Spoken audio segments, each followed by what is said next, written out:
Chapter 47. The uproar that attended my master's unmasking of Henry Duval was as tumultuous as it is tedious to relate. For a long while, bedlam reigned. Word spread in ripples out from the magician's chamber, across the heart of Whitehall, and into the extremities of the city, where even the lowliest commoners wondered at it. The downfall of one of the great is always attended by much excitement, and this was no exception. 1 or 2 impromptu street parties were held that very evening, and on the rare occasions when they dared show their faces in the ensuing weeks, members of the night police were treated with overt derision. In the immediate term, confusion was the order of the day. It took an age to place Duval under arrest. This was through no fault on his part, since he seemed stunned by the direction events had taken, and made no effort to resist or escape. But the wretched magicians lost no time in clamoring to take his place, and for some while squabbled like vultures over who had the right to take charge of the police. My master did not take part in the affray. His actions had done the talking. In the end, the Prime Minister's lackeys summoned a fat Afrit who had been lurking sheepishly in the lobby out of the way of the Golem, and with its help, achieved order. The ministers were dismissed, Duval and Jane Farrar taken into custody, and the excited onlookers shepherded out of the building. Jessica Whitwell loitered till the last, shrilly proclaiming her part in Nathaniel's success, but finally she too reluctantly departed. The Prime Minister and my master were left alone. Exactly what passed between them, I don't know, as I was sent along with the Afrit to restore order in the streets outside. When I returned, some hours later, my master was sitting in a side room alone, eating breakfast. He no longer had the staff. I took the semblance of the Minotaur again, sat myself in the chair opposite, and tapped my hooves idly on the floor. My master eyed me, but said nothing. "So," I began, "all well?" A grunt. "Are we restored to favor?" A brief nod. "What's your status now?" "Head of Internal Affairs. Youngest minister ever." The Minotaur whistled. "Aren't we clever?" "It's a start, I suppose. I'm independent from Whitwell now, thank goodness." "And the staff? Did you get to keep it?" A sour expression. He speared his black pudding. "No, it's gone into the vaults. For safekeeping, allegedly. No one's allowed to use it." His face brightened. "It might be brought out in time of war, though. I was thinking, maybe later in the American campaigns." He took a sip of coffee. "They've not started too well, apparently. We'll see. Anyway, I need time to refine my approach." "Yeah, like see if you can make it work." He scowled. "Of course I can. I just left out a couple of restrictive clauses and a directional incantation, that's all." "In plain language, you fluffed it, mate. What's happened to Duval?" My master chewed meditatively. "He's been taken to the tower. Miss Whitwell is head of security again. She will be supervising his interrogation. Pass the salt." The Minotaur passed it. If my master was pleased, I had reason to be satisfied too. Nathaniel had vowed to release me once the matter of the mystery attacker was solved, and solved it undoubtedly had been, although I felt there was still 1 or 2 issues which defied ready explanation. However, this was no business of mine. I awaited my dismissal with easy confidence. And waited. Several days passed during which the boy was too busy to listen to my demands. He took control of his department. He attended high-level meetings to discuss the Duval affair.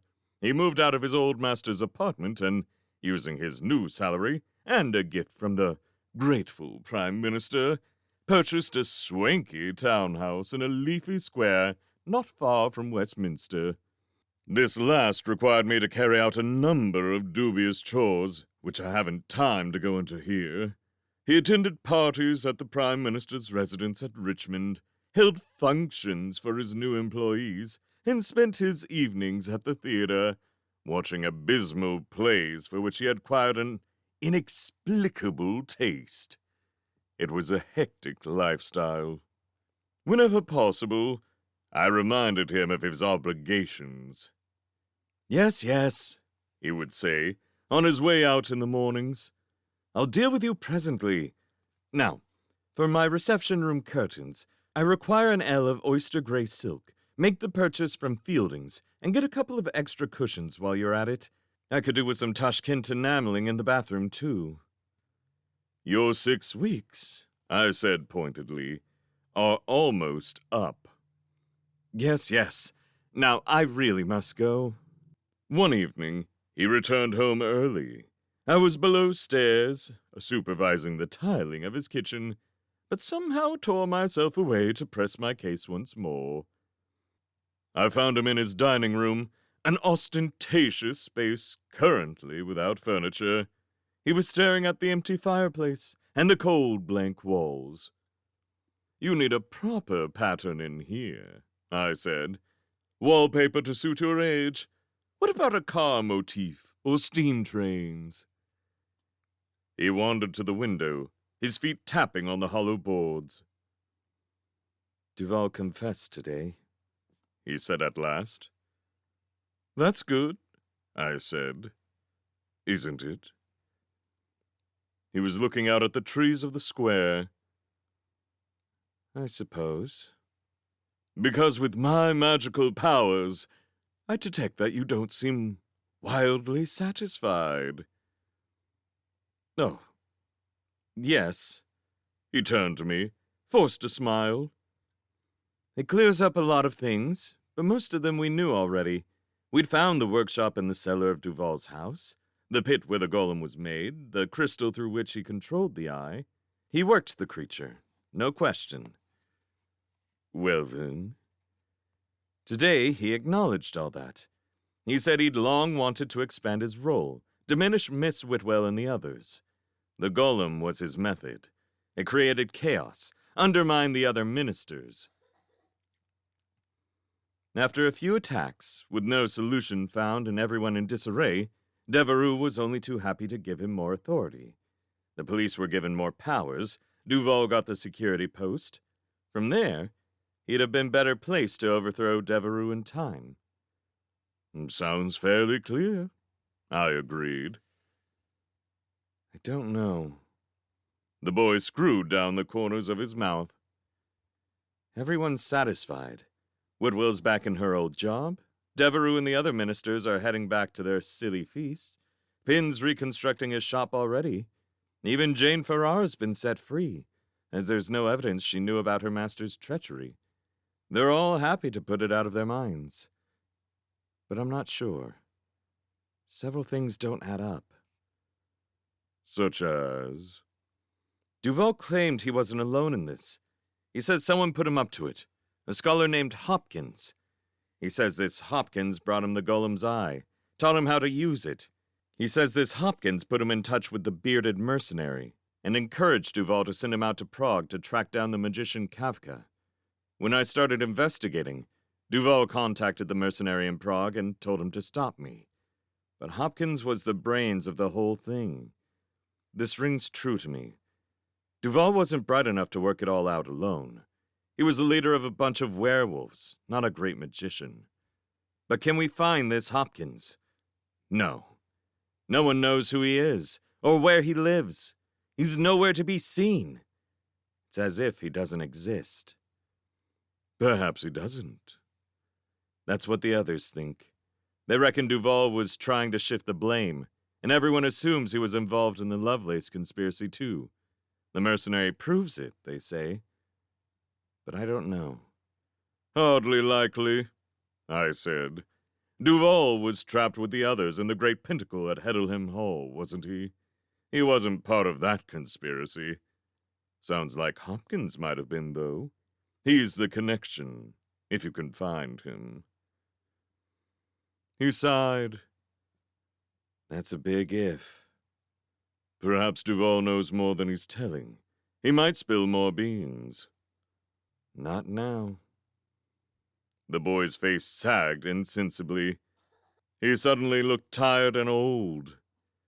On being returned to his cell after this afternoon's interrogation, he transformed into a wolf, overcame his guard, and broke through a barred window. And escaped? Not exactly. It was 5 floors up. Ah. Quite. The boy was by the great bare mantelpiece now, fingering the marble. The other question is the Westminster Abbey break-in, and the matter of the staff. Duval agreed he'd sent the golem to steal it from me the other day. It was too good an opportunity to miss, he said. But he swore he had nothing to do with the resistance, and nothing to do with breaking into Gladstone's tomb. He tapped his hands on the stone. I suppose I'll have to be satisfied, like the others. If only the girl hadn't died. She could have told us more. I made an affirmative sort of noise, but said nothing. The fact that Kitty was alive was a mere detail. It wasn't worth mentioning. Nor was the fact that she told me a good deal about the Abbey break-in, and that a gentleman named Hopkins was somehow involved with it. It wasn't my business to tell Nathaniel this. I was nothing but a humble servant. I just did what I was told. Besides, he didn't deserve it. You spent time with her, he said abruptly. Did she talk much to you? He eyed me quickly, turned away. No. Too frightened, I suppose. Au contraire, too disdainful. He grunted. Shame she was so willful. She had some admirable qualities.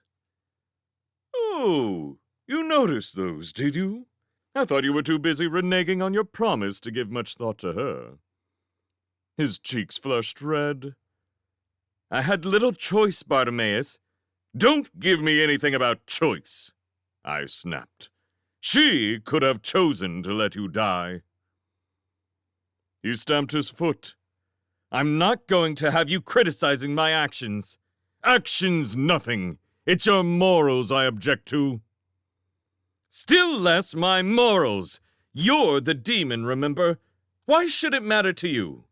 It doesn't matter. I was standing arms folded now. It doesn't matter at all. The fact that a humble commoner was more honorable than you'll ever be is hardly my affair. You do what you like. I will. Fine. Fine. For a few moments there, we'd both been winding ourselves up into full-blown fury, ready to go at it hammer and tongs. But somehow, our hearts weren't in it. After an interlude of him staring at a corner of the fireplace and me gazing at a crack in the ceiling, the boy broke the silence. If it's of any interest to you, he growled, I've spoken to Devereux and got Kafka's children released from prison. They're back in Prague now. Cost me a few favors to get that done, but I did it. How noble of you. I was in no mood to pat his back. He scowled. They were low-level spies anyway, not worth keeping. Of course. Another silence. Well, I said finally, all's well that ends well. You've got everything you wanted. I gestured across the empty room. Look at the size of this place. You can fill it with all the silk and silver you desire. Not only that, you're more powerful than ever. The Prime Minister's once more in your debt, and you're out from under Whitwell's thumb. He looked a little happier at this. That's true. Of course, you're also completely friendless and alone, I went on, and all your colleagues fear you and will want to do you harm. And if you get too powerful, the Prime Minister will get paranoid and find an excuse to bump you off. But hey, we've all got troubles. He eyed me balefully. What a charming insight. I'm full of them, and if you don't want any more, I advise you to dismiss me on the instant. Your 6 weeks are up, and that marks the end of my current bond. My essence aches, and I'm tired of white emotion. He gave a sudden curt nod. Very well, he said. I will honor our agreement. Eh? Oh, right. I was a little taken aback. In all honesty, I'd expected the usual bartering before he agreed to let me go. It's like making a purchase in an Eastern bazaar. Haggling is inevitably the order of the day. But perhaps his betrayal of the girl had lodged in my master's mind. Whatever the reason, he silently led me up to his workroom on the second floor of the house. It was decked out with the basic pinnacles and paraphernalia. We completed the initial procedure in stony silence. For your information, he said cattily, as I stood within the pinnacle, you do not leave me entirely alone. I am off to the theater this evening. My good friend, Quentin Makepeace, has invited me to a gala premiere of his latest play. How desperately thrilling. It is. He did a dismal job of trying to look pleased. Well, are you ready? Yep. I performed a formal salute. I bid the magician, John Mandrake, farewell. May he live long and never summon me again. By the way, notice something there? The magician paused with his arms raised and his incantation at the ready. What? I didn't say Nathaniel. That's because I see you more as Mandrake now. The boy who was Nathaniel's fading. Almost gone. Good, he said crisply. I'm glad you see sense at last.